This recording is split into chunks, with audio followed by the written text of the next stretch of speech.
Reverend Sheffield. What was also disturbing was that Reverend Winans said nobody came to help him.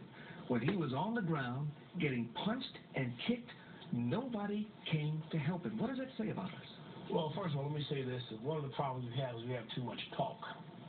We have people who actually relish describing an analysis of the situation, but tomorrow you never find them lifting a finger to do anything about it. I'm tired of all the talk.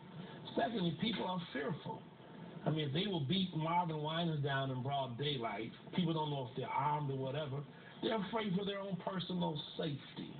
You know, I want to say that there are a lot of decent business people who own these gas stations, but I think they still have a responsibility for our safety. I've been in many times, for example, gas stations. I try to patronize in Detroit, but it's difficult. When you have to get out of your car, go inside because they won't take your credit card or you can't get a receipt, you're almost coerced to go inside. And they allow people to congregate. They're safe behind a bulletproof glass, but the rest of us are subjected to whatever goes on, you know, on the inside of their store. So they have to work with the police department or whomever, private financing, to make certain that these places are more safe and more secure. Well, Charlie, we also understand. And I think one other point I'll make too, like the most important point, and I know Pastor Winans, love him to death, but the reality is most of us who spend time in Detroit would have more sense than to go on Linwood and Davidson with a $90,000 watch.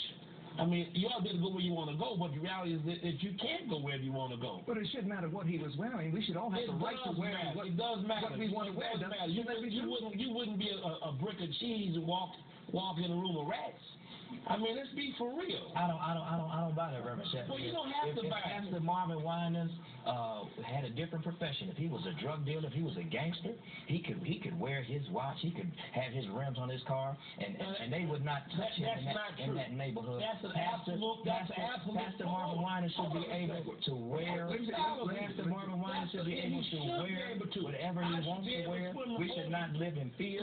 And how can we tell people to take back the night, to take back their communities, and at the same time say that if we had a certain kind of street wisdom, we wouldn't go there. Okay, we cannot give over to this rising tide of violence.